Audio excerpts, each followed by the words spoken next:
Bonjour et bienvenue à toi dans cette nouvelle vidéo. C'est un plaisir de te retrouver aujourd'hui et aujourd'hui on va voir les 10 conseils en or de Steve Jobs. Dans cette vidéo tu vas découvrir 3 choses brièvement: qui je suis, qui était Steve Jobs et enfin les 10 conseils en or que nous suggère Steve Jobs. Assure-toi bien de rester jusqu'à la fin de cette vidéo puisque j'aurai un petit cadeau à t'offrir dès la fin de cette vidéo. Alors, qui je suis? Je m'appelle Ogier Dolé, je travaille 35 heures par jour puisque l'ensemble des vidéos de la chaîne YouTube et du contenu du blog responsableaffaires.fr sont consultés 24 heures chaque jour. Je travaille également 10 heures comme employé dans une entreprise du CAC 40 en génie climatique. Et enfin, je m'entraîne 1 heure chaque jour pour prendre soin de ma santé. D'une façon générale, j'aide chacun à basculer vers la réussite de sa vie en l'aidant à améliorer son corps, son esprit, ses relations et ses finances.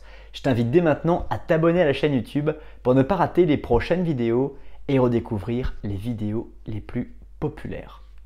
Alors, qui était Steve Jobs? Steve Jobs était né à San Francisco le 24 février 1955 et est mort à Palo Alto, également en Californie, le 5 octobre 2011.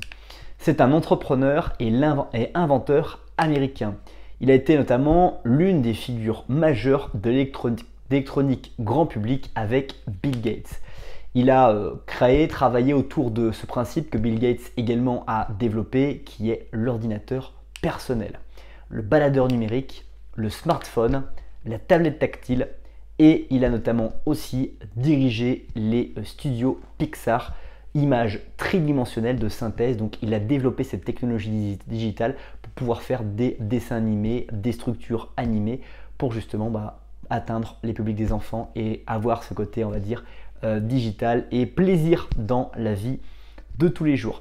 On va passer maintenant aux 10 conseils en or de Steve Jobs, mais juste avant cela, je t'invite à me dire dans les commentaires quelles sont les choses que tu viens d'apprendre sur Steve Jobs avec la présentation que je viens de faire. Aussi, pendant la vidéo, je vais partager les conseils en or de Steve Jobs. Si tu souhaites partager et me dire dans les commentaires le conseil en or qui a le plus d'impact, qui fait le plus de sens maintenant pour toi en regardant cette vidéo, n'hésite absolument pas. Ça me permettra déjà de savoir quels sont les conseils qui sont les plus pertinents par rapport à ce que Steve Jobs a défini, et ça permettra à toi, par le processus d'écrire le conseil, de l'intérioriser, de le mémoriser, et donc ça aura un effet qui se coule pour utiliser l'expression populaire.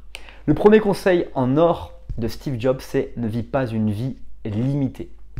Dans cette idée, dans ce conseil, il sous-entend qu'une vie limitée est quelque chose de commun que tout le monde souhaite faire et dans lequel on va s'autoriser à entrer dans ce processus alors qu'on a tous.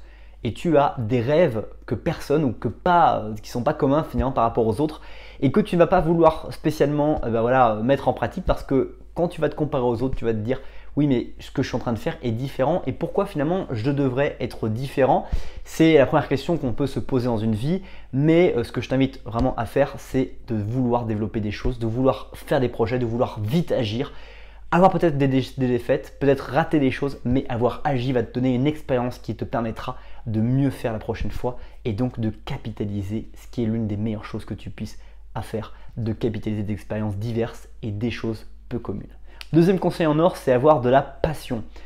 Il n'y a pas de réussite sans passion parce que la passion, c'est cette faculté, cette capacité que tu vas avoir à répéter, à reproduire des actions qui ont du sens pour la réussite que tu souhaites envisager et qui est nécessaire à la réussite que tu envisages.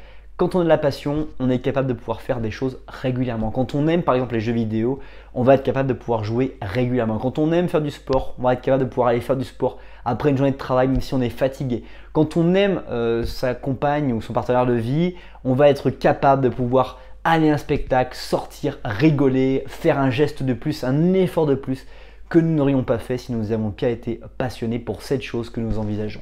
Troisième conseil en or, c'est concevoir les choses pour soi-même. Pourquoi j'enregistre ces vidéos YouTube?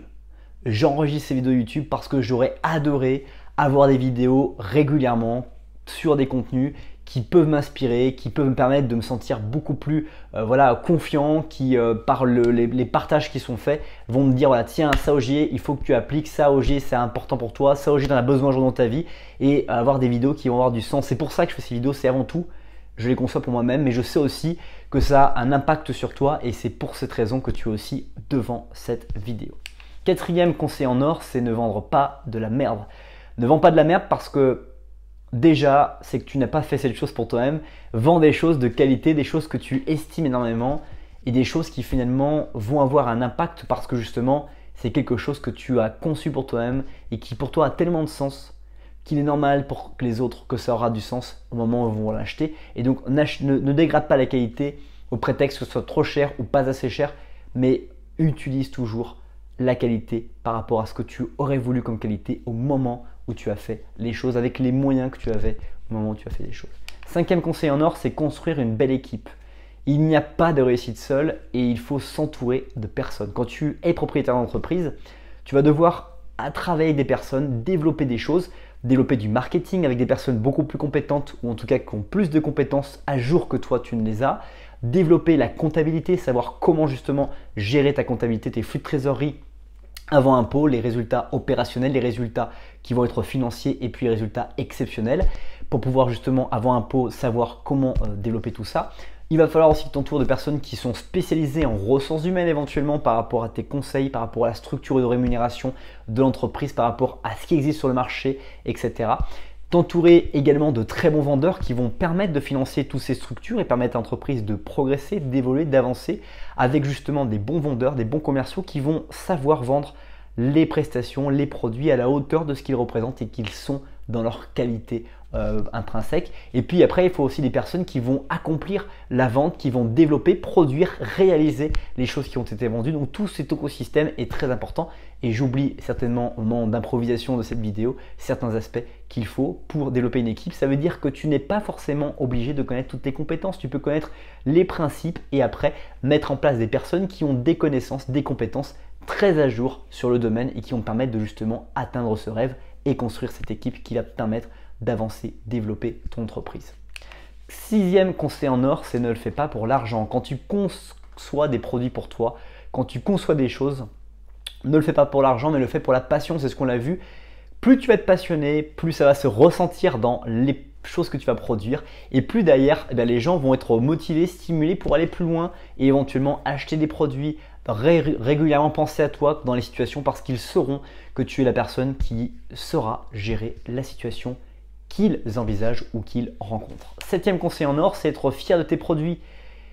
Être fier de ses produits et ses services, c'est absolument génial. C'est se coucher le soir avec ce sentiment d'avoir impacté, d'avoir rendu une condition sociale moins difficile par justement la production, la fabrication, la mise en place d'une solution dans un processus donné.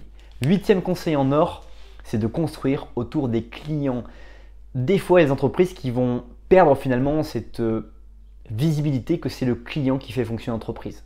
C'est le client qui, avec son argent, fait fonctionner l'entreprise. Et donc, qu'est-ce que le client attend? Qu'est-ce que le client a besoin que l'on améliore? Qu'est-ce que le client a besoin d'améliorer dans son projet par rapport à sa vision qui est peut-être justement juste une vision sans connaissance, sans compétence? Et qu'est-ce qu'il a besoin d'améliorer par rapport non seulement à sa vision, mais par rapport aussi à sa production. Et donc construire les produits par rapport à ce que vous observez ici maintenant et ce que vous observez aussi dans le comportement de votre client. Et c'est de là qu'on part le marketing. Qu'est-ce que le marché a besoin? Quels sont ce qu'ont besoin les gens qui travaillent avec moi? Et ensuite leur développer les produits qui sont adaptés soit à leur vision actuelle, soit à la vision qu'ils auront un jour ou l'autre par rapport à leur expérience qu'ils auront vécue. Huitième conseil en or, c'est le marketing concerne les valeurs.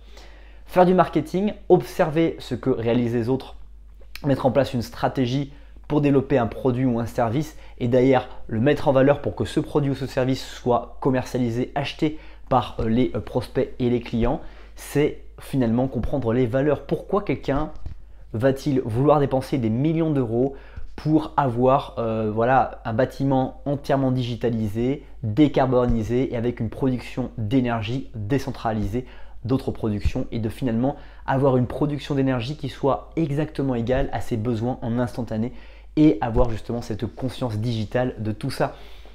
C'est parce que la personne elle est très impactée, très sensible à l'environnement et donc dans son projet, elle va donner une grosse place à cette part justement de dimension. À l'inverse, une personne qui va être avec des valeurs vraiment pécuniaires, qui va vouloir économiser de l'argent parce qu'elle a peut-être d'autres projets qu'elle va vouloir financer, va vous dire qu'elle va vouloir quelque chose de peu cher, pas cher, aujourd'hui et maintenant parce que justement les prochains projets lui demandent de la liquidité et qu'elle ne veut pas se permettre d'investir dans ces fonctionnements maintenant. Et le marketing, ça concerne les valeurs du client, c'est qu'est-ce que le client aujourd'hui a-t-il besoin et quelles sont ses perspectives d'avenir pour justement lui répondre avec la meilleure qualité du moment à l'instant du besoin.